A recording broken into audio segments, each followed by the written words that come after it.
Welcome to the Industry Angel Podcast. We hear from the best business minds across the globe. Entrepreneurs, social influencers, marketing mavens, and sales rock stars.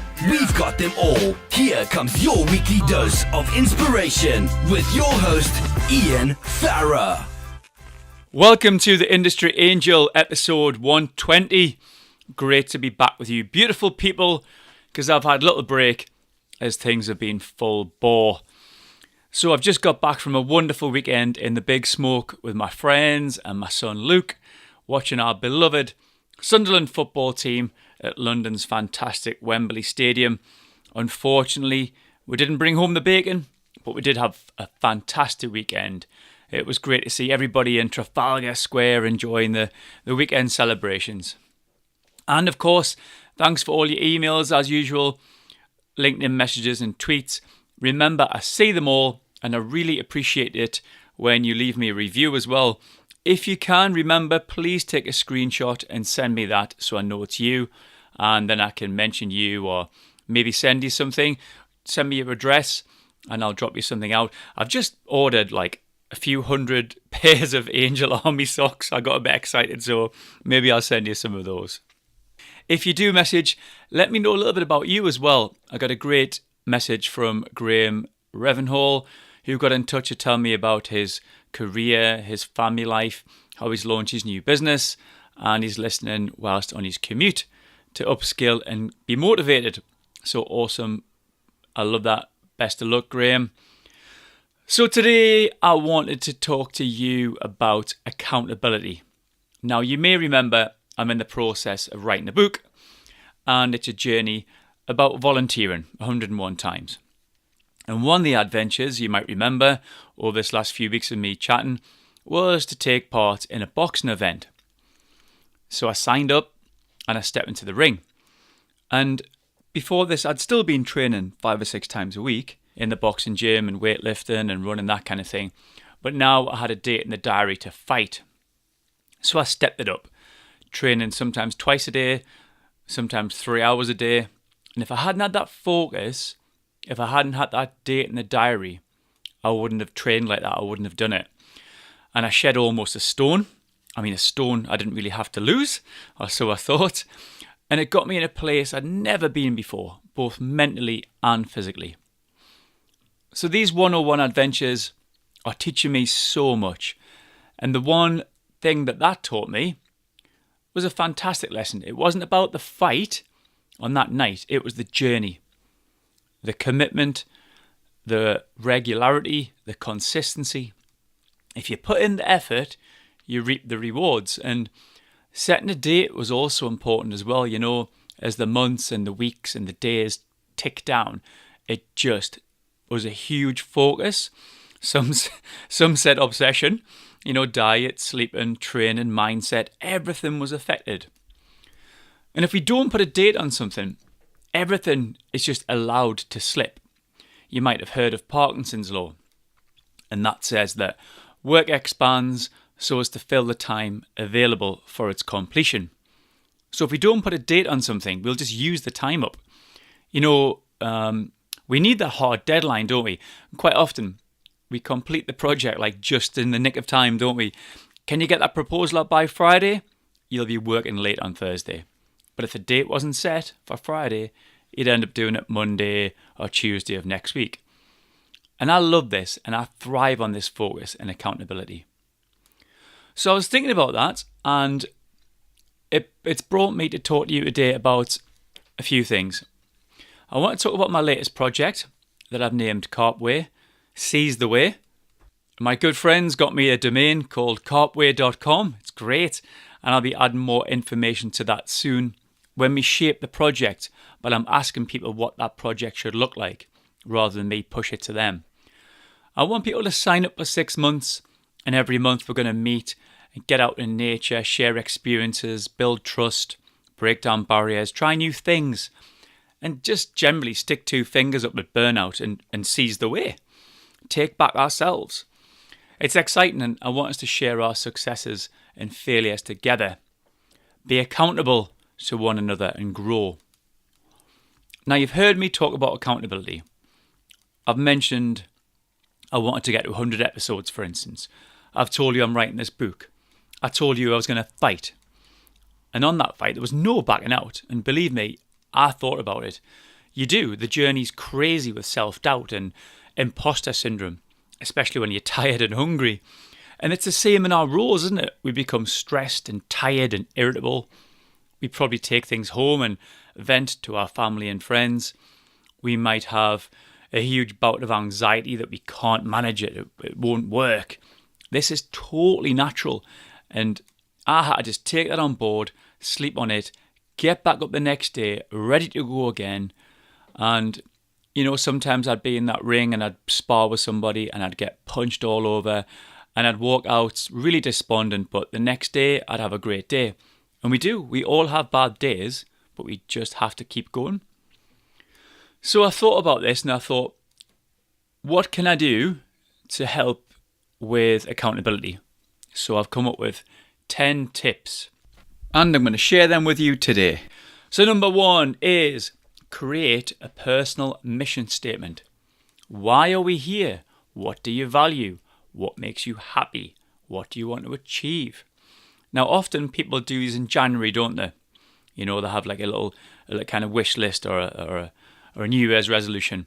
Well, by February, they're quite often long gone. So I want you to think about this today. What's your personal mission statement? Well done, Ian. Because there's no time like the present to do this. The best time to plant a tree is 20 years ago. And the next best time, well, it's today. Okay, so let's get this done today. Second tip, embrace failure. I was sick of getting punched in the face. Cuts and bruises and fat ears. My left ear is still red and hurting. But it taught me to move. Taught me not to stand still, to keep my guard up. So fight back. Take that failure on board. Use it as fuel. Embrace that failure. This is where you learn. Third tip is make things a habit. It's been said it takes 2 months to get into a habit. Well, my habit became every day I'd train. The diet was tight. I rested well. Choose a habit. So this could be getting up early, begin to exercise, work on productivity, less social media, whatever it is. Create a good habit. Have a think about that. It takes 2 months. Keep plugging away. Number 4 is set some goals. Get them up on the wall or a whiteboard. Share them with friends and family. Once the genie's out the bottle, it isn't going back in. So make some lists. Humans love lists, We checking off items off a checklist releases like small amounts of dopamine. And then that just fuels us up to keep checking off more items, get more done. So set some goals. 5, celebrate success. Even the littlest, smallest success, recognize them. Stick them on a sticky note and put them on the wall. Try this exercise at the end of the week, have a mini review. Think about all them little successes, pop them all on a little sticky, and then you've got them right in front of you. And when you need to, you can just look at them. But even just the process of actually writing them down on that Friday, maybe end of the week, is great. So celebrate success.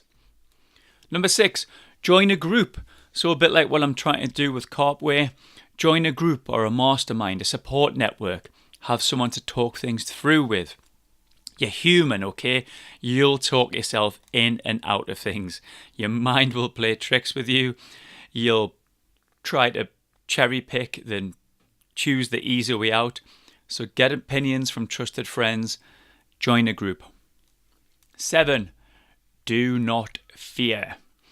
Now, it's easy for me to say, I get this. Look, it's a battle.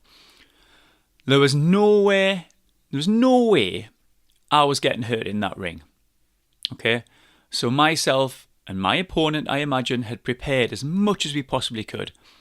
Our coaches, shout out to mine, ensured we were well matched.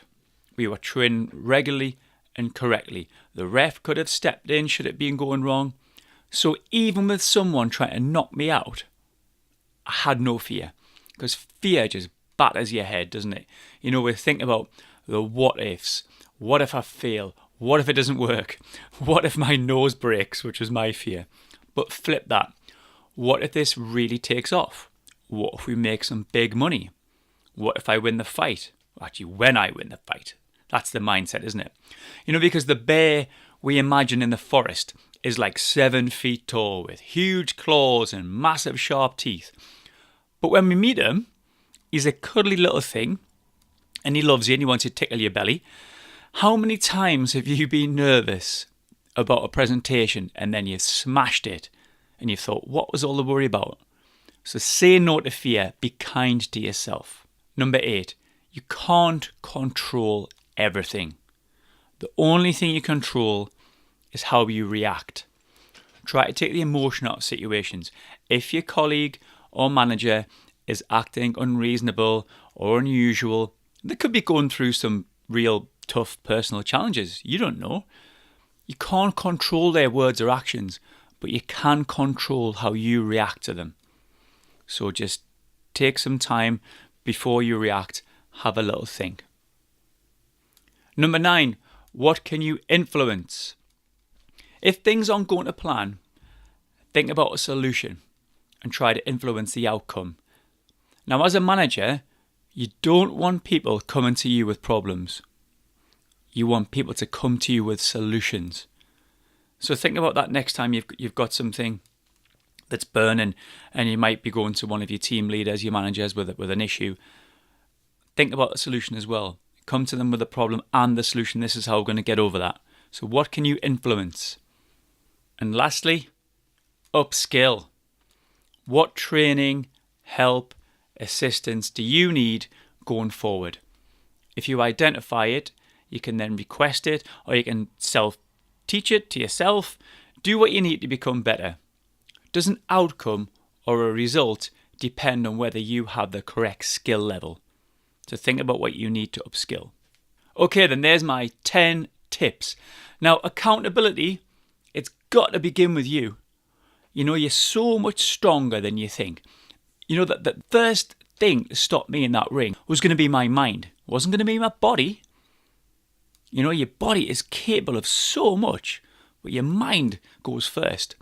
And I worked hard to make sure that was not an option.